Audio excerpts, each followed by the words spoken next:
tardes para todos. Bienvenidos como siempre a su programa Red Vital, los miércoles dedicados a la familia. Hoy tenemos un tema muy especial a propósito de la celebración del Día de la Conciencia del Autismo que se celebró el 2 de abril, pues hoy estaremos tratando este tema, cruzando la frontera del silencio. Hablaremos hoy entonces sobre este hermoso tema, sobre este tema que nos lleva a conocer una manera distinta de comunicación, una manera diferente de conocer a estas personas que tienen este trastorno, pero que de alguna manera nos hablan de su mundo interior. Hoy vamos a aprender cuál es esa manera en la que nos hablan, traspasando entonces esa frontera del silencio. Primero vamos a conocer la historia de María Adelaida Storti y su hijo Jonathan, que nos cuentan algo sobre esta forma de comunicación. Veamos.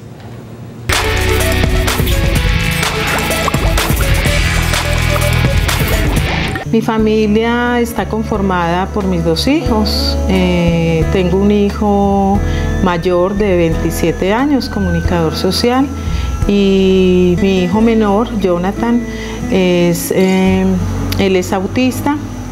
En estos momentos él estudia en una institución educativa especial. Jonathan en la actualidad cuenta con 17 años, él es un joven autista.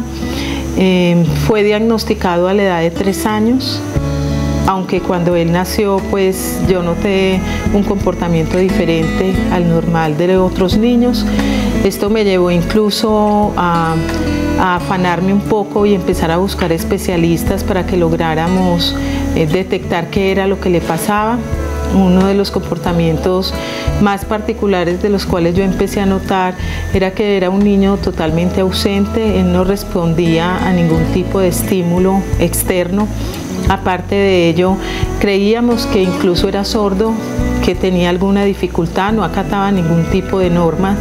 Y esto me llevó a preocuparme demasiado porque ya cuando llega al primer año de edad, Jonathan se llegó a recorrer aproximadamente 13 guarderías porque realmente ninguna guardería se lo soportaba. Era un niño bastante irritable y nadie entendía qué era lo que le pasaba, ni siquiera nosotros sabíamos qué ocurría en el mundo de él. Fue bastante doloroso pues aceptar, y más cuando te dicen tu hijo tiene un autismo, y yo preguntaba, pero ¿tiene cura con el tiempo? Y te dicen no, esto no tiene cura. Yo algo ya había estudiado sobre autismo y sabía que dentro de las discapacidades es un trastorno profundo, ¿no? Profundo y permanente, con unas características que son complejas, como es no contar con la comunicación, no contar con la capacidad de interactuar con otros, tener comportamientos bastante, ¿qué te dijera? Comportamientos de mucho movimiento, y me dio mucho miedo porque es confrontar lo que quizás tú has estudiado con la realidad que te está pasando a ti. Uno cree que esto le puede pasar a cualquiera menos a uno. Sentí dolor, sentí miedo, incluso sentí hasta cierto temor con la sociedad.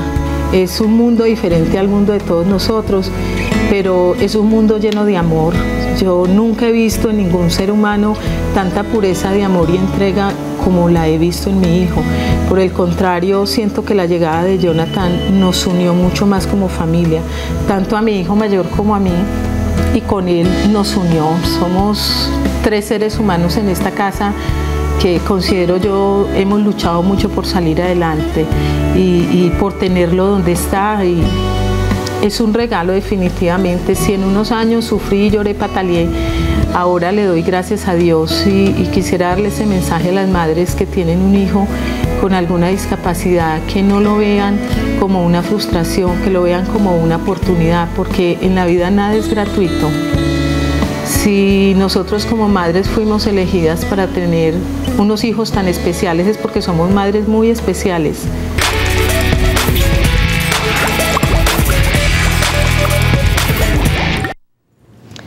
Madres, familias muy especiales, personas muy especiales.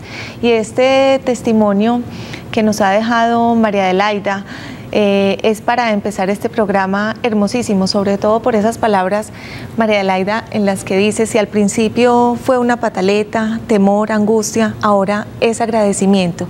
Quiero que empecemos analizando estas frases que nos dejaste en la nota pregrabada. Primero, por supuesto, saludarte, darte la bienvenida a Red Vital. Hoy como testimonio de tu vida, otras veces has estado invitada como profesional, hablándonos un poco de otros aspectos diferentes que siempre tratamos aquí en Red Vital. Nos alegra mucho tenerte dándonos tu testimonio de vida. Muchas gracias, de verdad que estar en este lugar ya como madre, como persona que tiene un ser tan especial en la familia y que puedo compartir hoy por hoy un testimonio y una voz de aliento a aquellas madres que tienen en este momento hijos especiales, sobre todo autistas, es que lo vean realmente como una oportunidad. Realmente ellos van progresando con el tiempo, usted va viendo resultados a medida que va avanzando, eso sí, siempre y cuando estén apoyados por medio de un proceso terapéutico educativo. Es muy importante que tengan el apoyo de especialistas, porque realmente una sola no sería capaz de haber sacado a mi hijo adelante. Ya van muchos años de experiencia en este proceso. Hablemos un poco sobre esos temores iniciales. Aíslate un poquito de ese sentimiento de gratitud que tienes hoy, de ver esta experiencia como una experiencia muy especial de crecimiento. Aíslate un poco de esos sentimientos para que te remitas a esa historia cuando empezaste a tener temores, a ver aquellos síntomas que te hacían sentir angustiada. Cuéntanos un poco lo que sentiste inicialmente. Bueno, inicialmente incluso yo detecté a mi hijo desde el momento que nace, me lo entregan y lo empiezo a observar en el hospital, un comportamiento de mucho ausentismo. Mi hijo incluso no lloraba, pasaron las horas, dormía, despertaba y él no lloraba a pedir alimento. Fue la primera voz de alarma cuando le pedí el favor al pediatra que hiciera algo y lo revisara, que lo notaba muy extraño. De ahí le hacen los primeros exámenes, unos de azúcar, si era diabético, si era. Finalmente me dicen, no te preocupes que tu hijo es un hijo demasiado tranquilo. Me fui yo tranquila a mi casa, pero cuando empiezo a notar que ni siquiera seguía los movimientos de los móviles, ningún tipo de estimulación me respondía, al punto que llegué a pensar y dije, ¿será que mi hijo es sordo? Mi hijo no acata, mi hijo no entiende lo que yo le estoy diciendo, qué es lo que está ocurriendo. Y algo que me dolió mucho y que yo sufría mucho era porque él no permitía el contacto físico. Cuando yo quería cargarlo, cogerlo, tomarlo, él rechazaba esto. Algo también que me llamaba mucho la atención y que empecé a pedir ayuda incluso desde muy recién nacido, era porque cuando él empieza a crecer, su mirada era totalmente perdida. Yo podía pasarle, hacerle movimientos para que él reaccionara y no lo hacía. Aparte de esto, algo que me preocupó fue que cuando yo me iba, lo dejaba con alguien, ni se inmutaba, de que su madre se iba a extrañar. No sentía esa angustia de separación que muchas veces claro, es usual en los niños. Incluso los vecinos comienzan a decirme, María Adelaida, tú pareces que no tienes un bebé, tu bebé no llora, tu bebé no se siente nada, qué niño tan especial, no grita. Y dije yo, no, esto no es así. Yo empiezo entonces, cuando cumple el año, a llevarlo a la primera guardería, pensando que le faltaba socializarse con otros niños, y ahí empieza la pesadilla porque comienza el rechazo. Mi hijo gritaba, mi hijo se autoagredía, mi hijo se agredía, agredía a otros, gritaba todo el tiempo, lloraba todo el tiempo, y yo casi que me enloquecía. Pues yo decía, ¿qué es lo que está pasando? ¿Qué es lo que ocurre? Lo llevaba donde los especialistas y todos me decían, tienes que esperar, los exámenes todavía no detectan nada, tu hijo no es sordo. Le hicieron exámenes de audiometría, todo aquello, me decían, tu hijo no es sordo, tu hijo tiene algo, pero todavía no sabemos. Empecé, mejor dicho, en un año atravesábamos por cantidad de especialistas, hasta que a los 3 años, un neuropsicólogo, el doctor David Pineda, sí, me lo evalúa y me dice, realmente, María Adelaida, tu hijo es autista. Cuando tú recibes esa primera noticia, entonces la esperanza de una madre es, bueno, ¿y esto tiene cura? ¿Qué voy a hacer? ¿Cuál es el tratamiento? ¿Para dónde lo llevo? Me dice él, no, María Adelaida, el autismo no se cura. Te voy a dejar, María Adelaida, en este puntico porque quisiera hacer un paralelo con las historias de nuestros otros invitados y ya después pasamos a que también cada uno nos narre esa parte de la historia, el momento en el que dan el diagnóstico y cuál es ese camino que vamos a tomar como familia. Vamos a parar en esta partecita y voy a hablar en este momento con otra de nuestras invitadas. Ella es Dolly Úsuga, ella es madre de un niño. Dolly estaba confundiendo a Doris con Dolly. Voy a hablar primero en este orden. Primero voy a hablar con Doris. Doris Jaramillo, madre de Jesús Daniel, que tiene 8 años. Yo quiero conocer la historia de todos y que nuestros televidentes la conozcan. Entonces, en primera instancia, Doris, hablemos un poco sobre esa pregunta que le hice a María Adelaida. Esos temores frente a ese diagnóstico inicial, ¿cómo fue, digamos, esa historia para que descubrieras que tu hijo tenía autismo? Bueno, mi hijo, debido a que fue prematuro, él nació de 6 meses y medio, él estuvo durante mucho tiempo en observación. Sí. O sea, porque el médico me decía, posiblemente no va a caminar debido a lo prematuro que nació. Entonces, en continua, o sea, en muchas ocasiones había que llevarlo donde el médico especialistas a que lo evaluaran para ver de pronto qué dificultad iba a presentar. Sí. Cuando tenía 2 años, nos dimos cuenta de que su comportamiento no era de un niño de 2 años. Entonces, como en ese momento estábamos con psicólogos, haciéndole terapias porque él no caminaba, ¿cierto? Entonces, una de las psicólogas me dijo, Doris, Daniel tiene comportamientos similares a de autistas. Entonces me recomendó que le hiciéramos una evaluación. Sí. Fue en la institución Integrar, allá me lo evaluaron y sí, fue evaluado como autista severo. Cuéntanos un poco esa sensación inicial, esa angustia, ese temor frente a qué va a pasar, qué vamos a hacer. Desde que Daniel nació, la angustia fue siempre. Sí. Porque era como la incógnita de qué iba a pasar con él, ¿cierto? Y cuando nos dicen autista, pues yo dije, ¿eso qué es? Yo no tenía ni idea. No tenías ni idea, no sabías de qué se trataba. No tengo ni idea qué es esto. Empezamos como a buscar información de qué era el autismo. Cuando me dicen que es algo que no tiene cura, obviamente para uno como mamá es muy triste, es frustrante, porque uno espera de su hijo pues que se desarrolle normal, que entre a un colegio, a una universidad, y saber que esto no se va a poder lograr es frustrante uno como madre. Pero, sin embargo, el apoyo de la familia, el saber de que uno tenía el esposo y que uno al otro nos dábamos la moral, decíamos, no, sin embargo, Daniel camina, sonríe, pues no, hay esperanzas, porque a pesar de que es algo difícil, pues juntos lo vamos a enfrentar y vamos a salir con él. Entonces empezamos como en esa búsqueda de saber qué era lo mejor para él. Y vamos entonces en esa parte de la historia, de saber qué es lo mejor para cada uno de estos niños. Dejamos en ese punto la historia de María Adelaida, en ese punto también la historia tuya, Doris. Y pues voy a tener que pasar a unos comerciales. Voy a presentar antes a nuestros otros invitados para que los conozcan y sepan que luego de los comerciales entonces estarán narrándonos sus historias. Ya así nuevamente, entonces hablo con Dolly Úsuga. Hola, saludo. Ella es madre de un niño con síndrome de Down, que además hace poco fue diagnosticado también con autismo. Muy buenas tardes, ¿cómo está? Buenas, bien. Me alegra.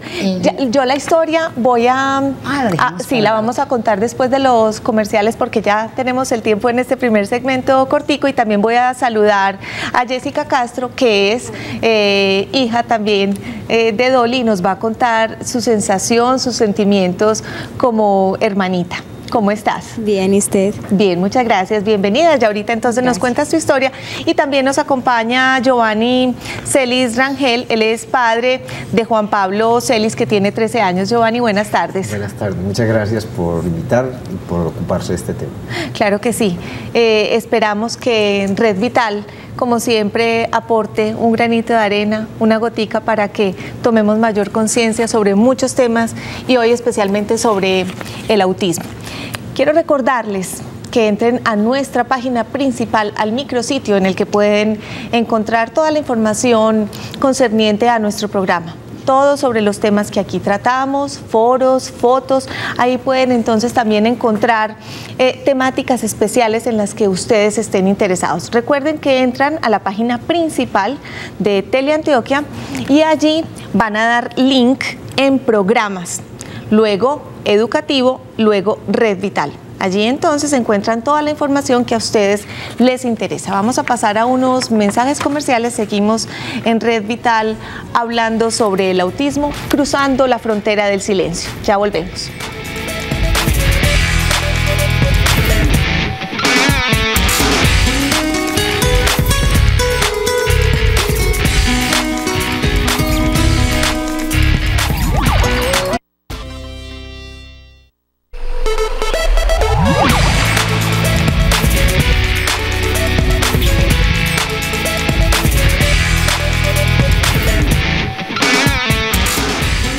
Seguimos en Red Vital hablando sobre el autismo, cruzando la frontera del silencio. Ya más adelante, muchos de ustedes conocerán bien cuál es la definición y todas esas características y síntomas que acompañan el autismo con nuestros especialistas invitados en esta sección que es la consulta. Mientras tanto, quiero que anoten la pregunta que tenemos para el televoto y cuando conozcan bien de qué se trata, a pesar de que ya conocieron algo de las historias y ya tienen una idea, ya más adelante van a conocer un poquito mejor y pueden responder mejor al televoto. La pregunta, como están viendo en pantalla, es: ¿consideras que el principal motivo por el que no se detecta ni se atiende de forma temprana el autismo es A, el desinterés y la desinformación generalizada frente al tema de la discapacidad? Van a marcar el 444-3710. B, la negación por parte de los padres a aceptarlo. Marcan el 444-3711. C, la falta de recursos dispuestos por el Estado. Marcan el 444-3712. Y D, la complejidad de este síndrome. Marcan el 444-3713. Entonces esperamos que participen, como siempre, en el televoto, más adelante con sus llamadas, también para que se vayan preparando. Y en este momento los invito a que entremos en la consulta.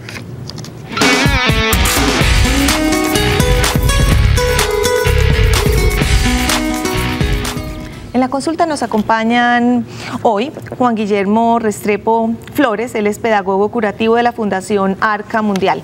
Juan Guillermo, muy buenas tardes. Gracias. Bienvenido a Red Vital. También nos acompaña Piedad Jaramillo. Ella es médica especialista en trastornos del desarrollo de la Fundación Integrar. Buenas tardes, Piedad. Buenas tardes. Gracias por acompañarnos. Gracias a ustedes. Ustedes están pendientes de las demás historias de nuestros invitados que presentamos al inicio. Ya cuando hagamos, digamos, una descripción un poquito más teórica, que nos centre más en el entendimiento de este tema, entonces estaremos contando sus historias, que nos van a dar ejemplos para que podamos entender esta forma de vida. ¿Qué es básicamente, Piedad, el autismo? ¿Cómo se describe? ¿Cuáles son esos síntomas? Y hay varias categorías. Claro que sí. El autismo hace parte de los trastornos generalizados del desarrollo. Como su nombre lo dice, son trastornos que se generan en el desarrollo neuronal. No tenemos en este momento una explicación biológica para estos trastornos. Es decir, no sabemos cuál es el gen implicado que hace que la arquitectura neuronal y la arquitectura del cerebro tome una vía diferente a la vía del desarrollo normal. Por eso se define como trastorno. Sí. Y por eso una de las grandes enseñanzas es que no es una enfermedad. Como no tenemos una causa específica del trastorno, no podemos decir que se trata de una enfermedad. Pero como hay un impacto en el desarrollo normal del individuo, entonces hablamos de trastorno. Sí. Cuando decimos síndrome autista, sí, o síndromes autistas, es también, digamos, adecuado decirlo, porque se supone que detrás de la etiología, que como te digo, todavía no sabemos cuál es, hay muchas hipótesis. Entonces, cuando tenemos muchas hipótesis posibles en el origen de un trastorno, lo llamamos síndrome. Entonces, queda claro, es un trastorno, no es una enfermedad, pero es además un síndrome. Es un trastorno, nos decían María Adelaida y Doris en un principio, que la noticia que se les había dado era no tiene cura. Es tratable, pero por el momento, según lo que se ha investigado y lo que se conoce, no tiene cura. No tiene cura porque no tiene un origen específico. Sí. Entonces, no sabemos cómo intervenir de raíz el origen del trastorno. Tú me decías con respecto a los grados de severidad. Sí. Eso es muy importante también que la comunidad en general lo conozca, porque no hay un autismo solo como el que nos describían estas mamás, sí, que desde que sus hijos nacieron ellas se dieron cuenta que algo estaba sucediendo. Era demasiado evidente. Tú nos contabas que desde que tu hijo nació sabías que algo estaba pasando. En el 80% de los casos los síntomas pueden aparecer antes del año y son los casos severos, ¿cierto?, del autismo, que son los que se han descrito como el autismo de Kanner.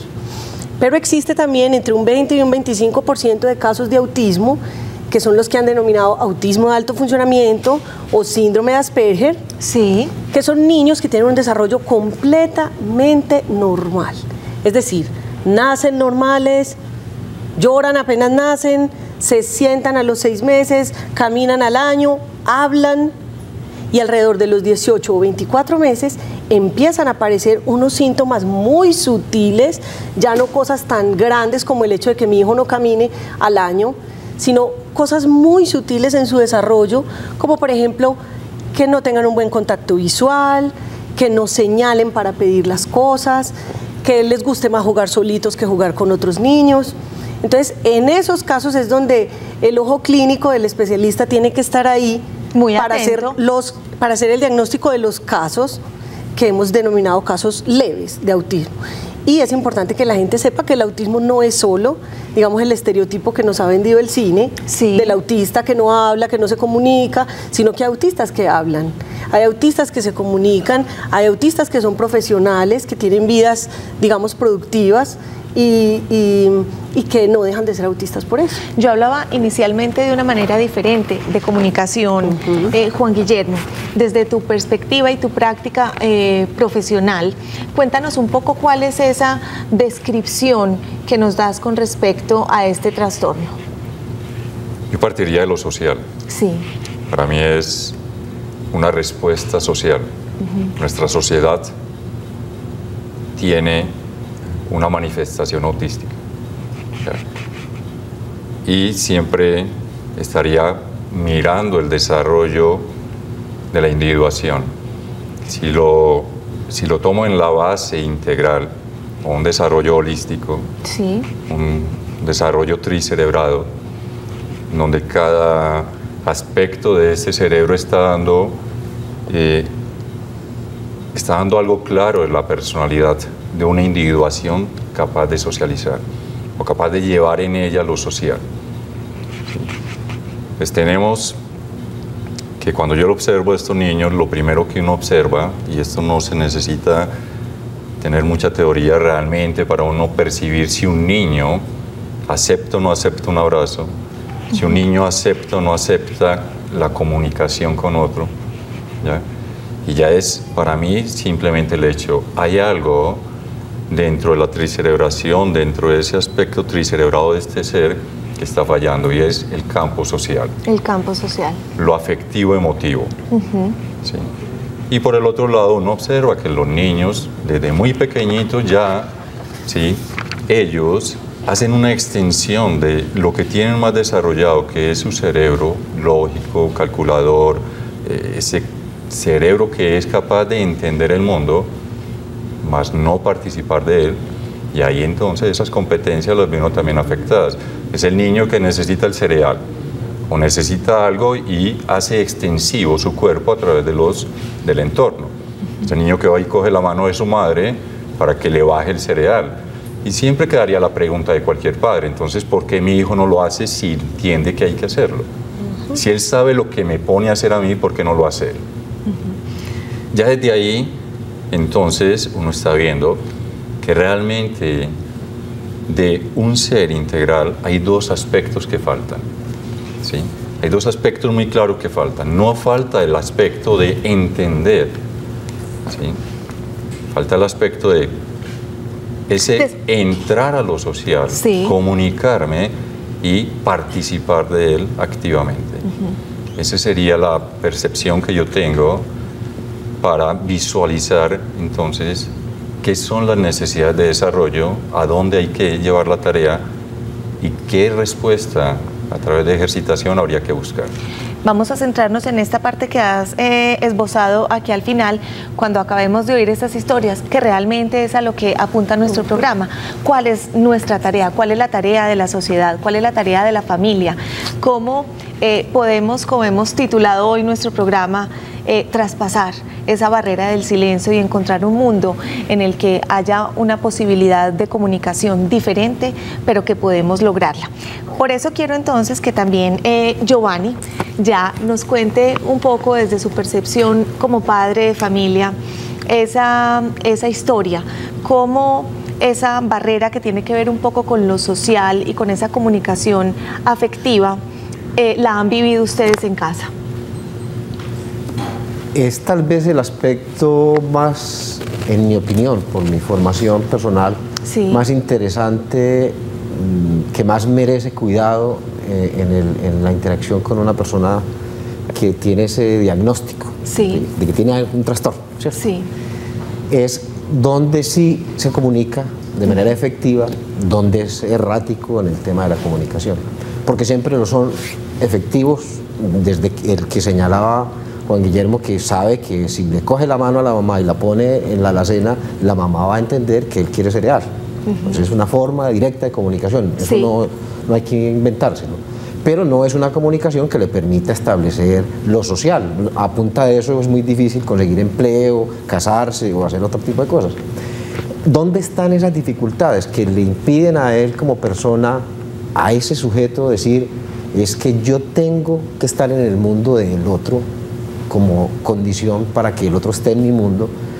Es un juego muy de estar descubriendo, de hacer de detective todos los días, de dónde sí se está comunicando, dónde no se está comunicando, dónde se está comunicando creyendo que es eficiente, efectivo en la comunicación, y resulta que está diciendo cosas contrarias a las que quisiera manifestar. Cuéntanos en esa historia particular de ustedes, cómo detectan o cómo llegan a ese diagnóstico de tu hijo, cómo es que se descubre, pasa parecido, sí, Okay. El inicio pasa parecido a el caso de María Adelaida y de Doris, que tienen una detección temprana, o cuál es la historia. Es un poquito diferente. Sí.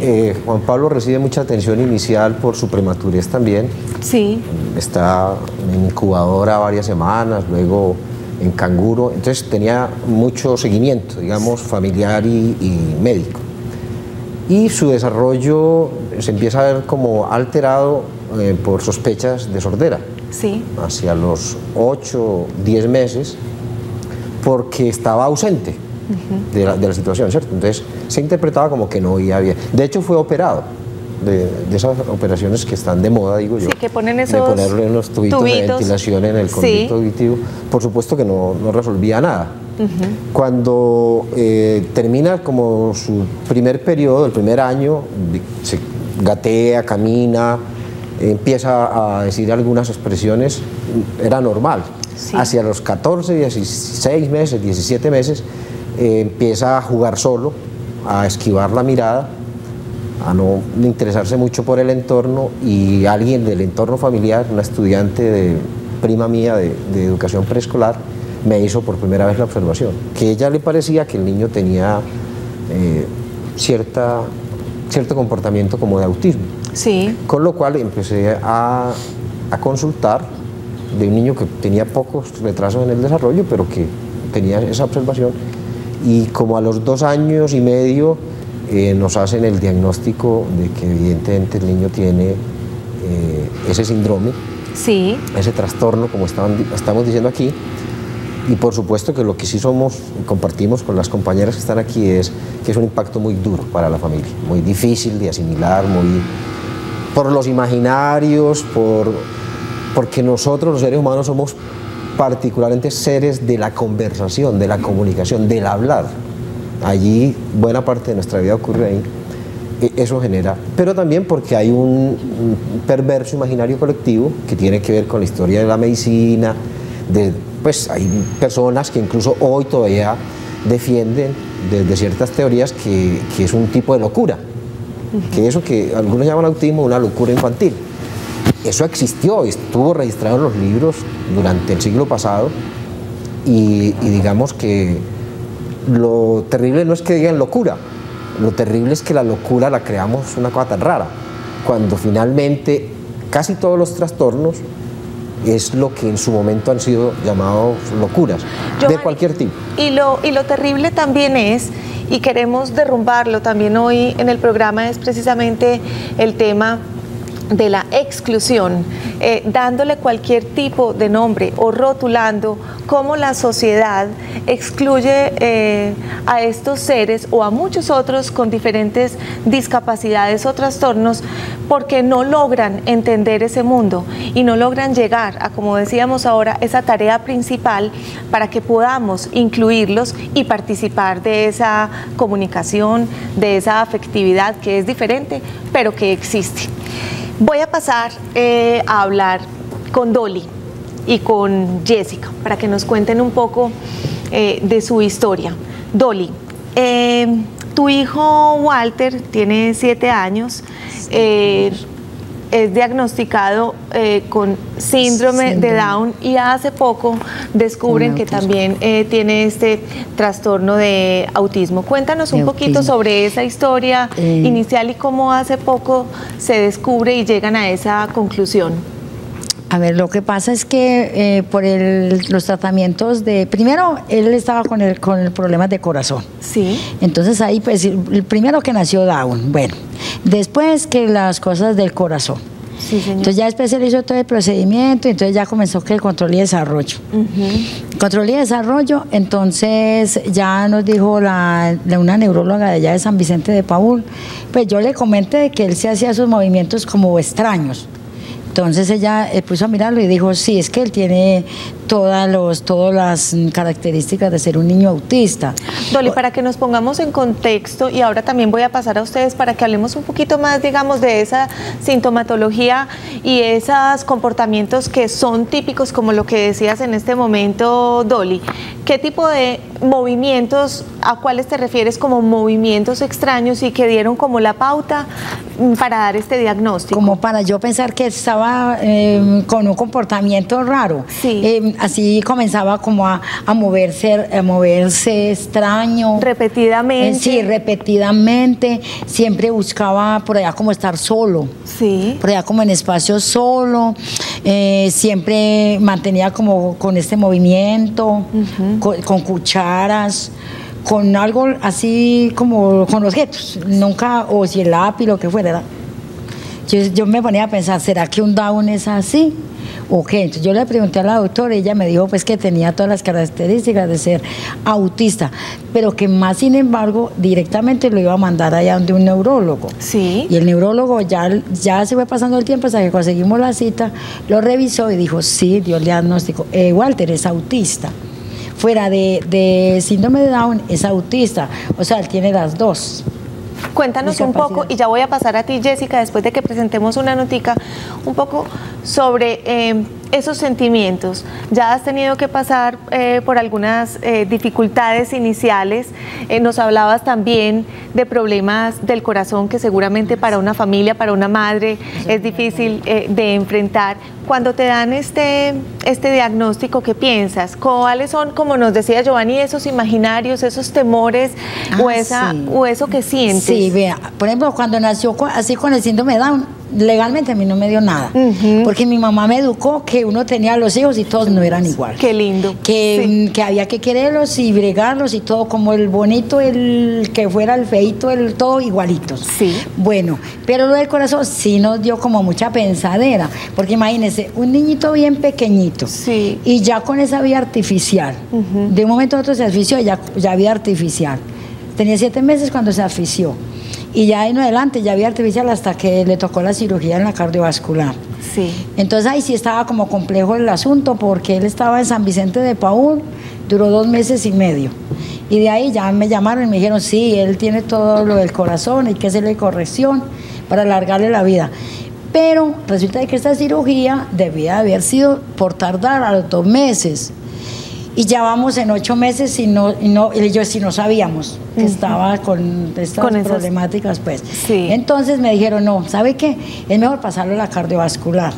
La cardiovascular, allá le hicieron la cirugía y allá duró también otros 2 meses y medio.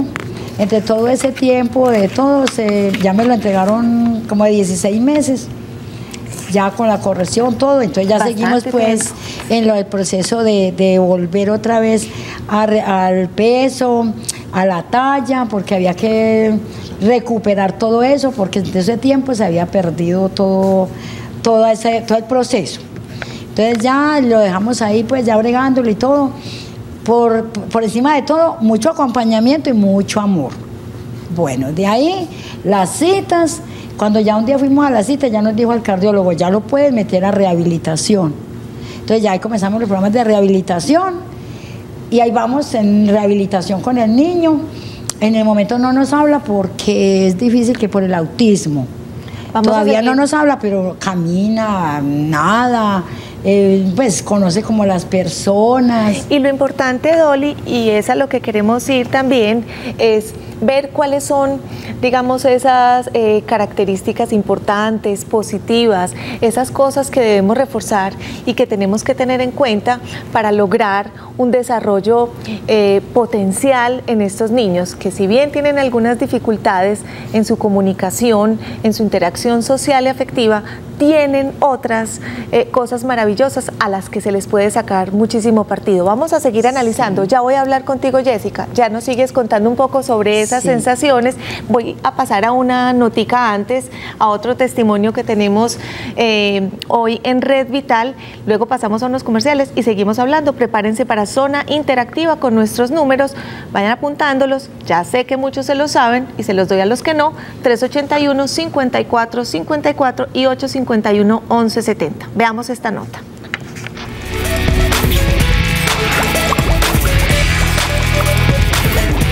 Bueno, Santiago es un niño de 10 años que actualmente está en el grado 5º de primaria. Está con nosotros, o sea, en esta institución desde el grado preescolar. Y desde que llegó ha presentado unas características muy especiales. Lo que tiene que ver pues como con unos saberes muy especiales que él tiene, sobre todo en ciertas áreas como el área de sociales. Le gustan mucho los libros, le gusta mucho leer, le gusta la química, le gusta la historia. Santiago tiene unos talentos excepcionales en unas áreas, pero tiene unas barreras en otros asuntos, como es el tema del socioafectivo, ¿cierto? Ahí él tiene unas barreras y en la parte motora. Algunos niños y niñas no entienden mucho cuando él empieza a hablar de todos los asuntos que sabe, se confunden un poco y tal vez eso le crea una primera barrera. Otra es que él mismo lo ha expresado en otros momentos, que no le gusta mucho jugar, a menos que sean los juegos electrónicos. De pronto para la parte motriz tiene unas dificultades y por eso tiene unas barreras en la escritura. Lee perfectamente bien, pero en la escritura va muy atrasado, por decirlo así, porque se le dificulta escribir bastante. La relación con los adultos es como más fácil, claro, porque como tiene tantas cosas de qué hablar, tal vez los niños, sus padres, no le entienden mucho. Una vez lo llevamos a compartir una clase con los estudiantes de 11 el año pasado y él feliz, hablando de sociales, de capitales del mundo, de países, llega y se presenta y dice: me llamo Santiago, pregunten lo que quieran, con esa facilidad. Los primeros elementos son el yodo atómico 263, elementos atómicos, wow, están atrapados en los alimentos y en el agua. Yo diría que con Santiago se hace un trabajo muy intuitivo, y es que los maestros y las maestras van viendo todo lo que pide Santiago y se le logra encauzar y se logra identificar cuáles son las barreras para mirar hacia dónde lo orientamos. El trabajo de nosotros se queda pues en el terreno de la pedagogía, que es importante y es un apoyo importante para trabajar con niños como Santiago, pero insisto en que requiere un trabajo interdisciplinario, neurología que hace el diagnóstico, terapia ocupacional, muy importante, sobre todo para desarrollar la parte motora. La familia pues tiene algunas dificultades económicas y eso hace que ellos no puedan acceder a unas oportunidades, por ejemplo, de unos especialistas que le puedan ayudar a trabajar en esos temas que tiene barreras.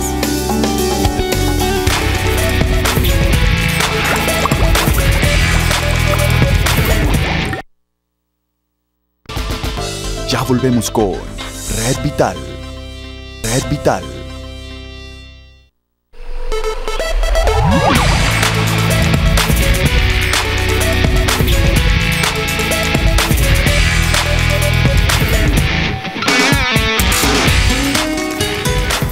Entramos en zona interactiva y nos llama Silvia Elena Ríos desde Itagüí. Silvia, bienvenida.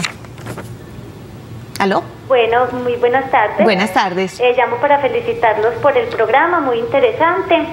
Diana, yo soy la niña de María Paula Arévalo, ella salió el año pasado en la nota también en el programa del autismo, la niña que salió en la terapia de los caballos. Sí.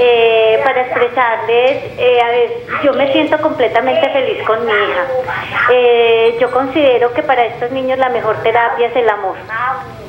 María Paula es una niña completamente feliz, es una niña muy recochuda, estamos juntas todo el tiempo, me río parejo todo el día con ella.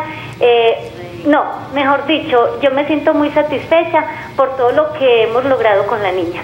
Es una niña que se comunica con nosotros, no hay un lenguaje fluido con ella, pero ella se hace entender muy claramente y yo me siento completamente feliz. El diagnóstico inicial de la niña era parálisis cerebral y las palabras del doctor fueron las siguientes: esa muchachita tiene parálisis cerebral, esa muchachita no va a caminar y no va a hablar, no gaste plata en esa muchachita que no vale la pena. Es muy duro, pero como padres hicimos todo lo contrario y la amamos con todo nuestro corazón.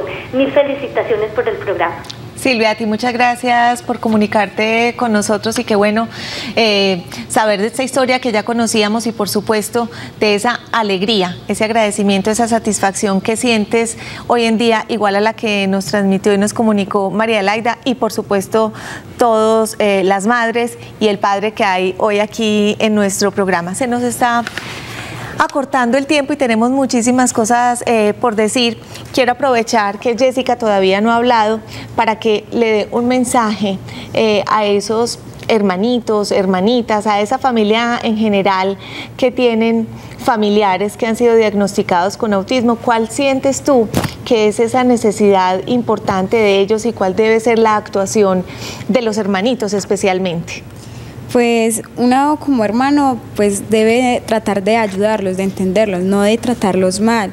Hay muchos que como piensan que no son como nosotros, que pues percibimos lo que hay en el mundo, tratan como de aislarlos dentro del núcleo familiar, lo cual que uno no debería hacer. Yo soy consciente que él pues tiene cosas que yo no hago normalmente, ni nada de eso, pero yo he estado principalmente junto a él y mi mamá en las terapias, he ido, me he enterado. ¿Has participado?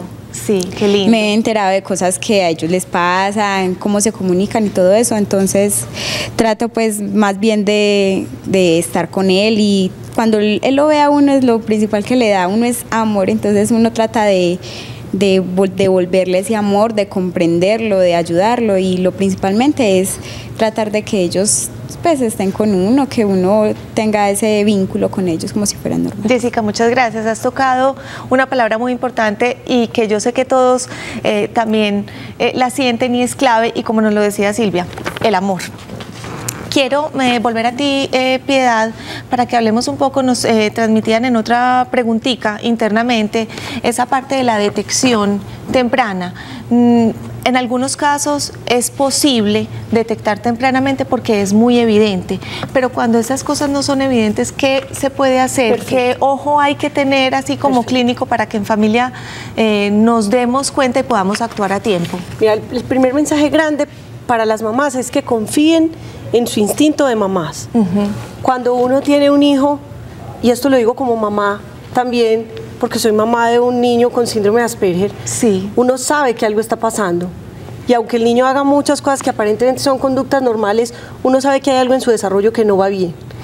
Entonces el primer mensaje es que estas mamás consulten, que consulten a los médicos y que se vuelvan, digamos, insistentes con ellos, porque existe una herramienta que se puede aplicar en los niños de 24 meses, entre los 18 y los 24 meses, que es un cuestionario que la mayoría de médicos conocen, otros no, pero estamos en la tarea de que todos lo conozcan, que se llama el M-Chat. El M-Chat es un cuestionario de 23 preguntas, donde hay este tipo de preguntitas sutiles que yo te decía ahorita. Si el niño hace lo que hacía el doctor ahorita, lo que nos contaba el doctor, que el niño no señala con su dedo, pero utiliza la mano del adulto para llevar a las cosas. Si su contacto visual no es el más adecuado. Si prefiere jugar solito que con otros niños. Si busca algún tipo de movimiento, por ejemplo, que disfrute de manera repetitiva, que yo juegue caballito con él. O que da vuelticas por ahí. Entonces yo veo al niño muy normal, pero que será tan raro que por ahí se para y de vez en cuando da vuelticas. Ese tipo de preguntas están en el cuestionario M-Chat. Como te digo, es responsabilidad de los médicos conocerlo y nos puede dar puede ser un indicador muy grande de los niños que pueden estar en riesgo de estar dentro de los trastornos del espectro autista. Si ese cuestionario es positivo en unos ítems especiales, el niño debe ser remitido a una evaluación transdisciplinaria muy estricta, donde se haga el diagnóstico definitivo. Muchísimas gracias, Piedad. Juan Guillermo, finalizando, ¿cuál sería ese mensaje importante que tú quisieras dejarles a nuestros televidentes, a las familias en general y a las familias que tienen alguna persona, algún ser, hijo, tío, padre, cualquier ser que en casa haya sido diagnosticado o no necesariamente, pero que ustedes en casa piensen que de pronto tiene este trastorno? ¿Cuál sería tu mensaje? A ver, yo partiría otra vez con lo mismo. Llevar a todo ser humano, independiente del diagnóstico, a desplegar las fuerzas de la socialización. Eso es inclusión total. Entonces, el gran consejo es a los padres que tienen dificultades con sus niños, porque van viendo que no participan, sino que de una u otra forma, un poco egoísta, ponen a participar al mundo por ellos, es que sí con mucho amor, pero amor que sea capaz de dirigir las fuerzas que no están siendo desarrolladas. O sea, lo que es llevar a los niños y a las niñas a que ellos realicen por sí mismos las cosas, independiente de la pataleta, y no evitar a toda costa alimentar la satisfacción, o sea, que se desarrolle el deseo más que la conciencia en los niños y niñas. Desafortunadamente, en la gran mayoría de familias, por las mismas situaciones de dificultades para socializar, para entrar y aceptar el mundo, por esa irritabilidad que tienen frente al encuentro con el mundo, en sus pataletas o en sus dificultades, irritabilidad, empiezan desafortunadamente a ganar satisfacción desde el deseo. Y en lo personal no acompaño a los niños así.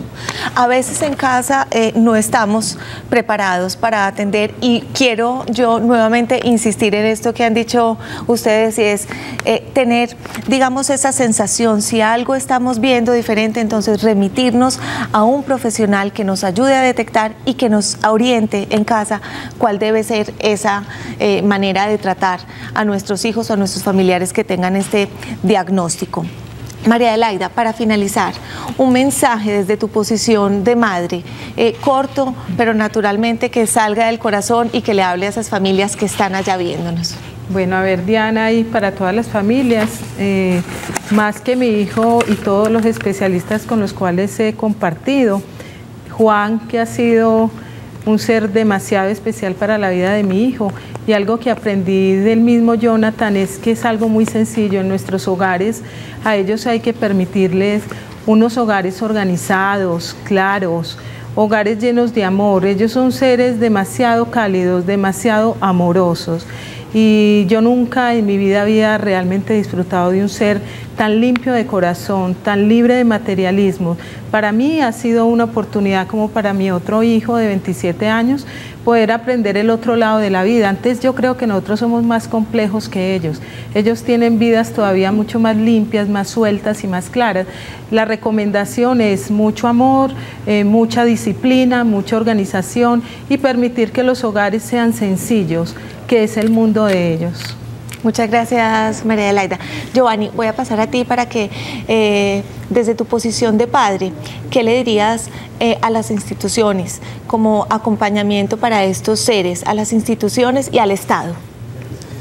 Pero también a las familias. Sí. Esto no es un asunto de culpas ni de caridad, es un asunto de derechos. Estas personas, al igual que otras personas, requieren que la sociedad y el Estado, que lo conformamos desde la sociedad, tengan más responsabilidad para que el desarrollo de su autonomía y de su libertad lo puedan lograr con más cosas que hoy no les estamos dando. Muchísimas gracias. Tenemos tiempito para que Doris y Dolly nos den unas palabritas corticas porque son segundos lo que tenemos. Doris. Bueno, yo les diría que disfruten. Es una nueva condición, ellos nos enseñan muchísimo. Él me ha logrado hacer mejor mamá, mejor mujer, mejor persona. Entonces debemos disfrutar cada cosa, cada inconveniente, cada dificultad, porque eso nos ayuda a crecer. Muchísimas gracias, Doris. Y finalmente, Dolly, ¿cuál sería tu mensaje? Mi mensaje sería que no los dejen en la casa, sino que los lleven a todo lo que necesiten, rehabilitación, estudio. Walter, por ejemplo, también está en preescolar, en la institución educativa La Piedad. Allá está, pues, como en socialización con más niños. Aunque no habla, pero allá está y le gusta ir. Entonces él disfruta todo eso y uno también lo disfruta porque hay que hacer todos estos esfuerzos para ellos más tarde.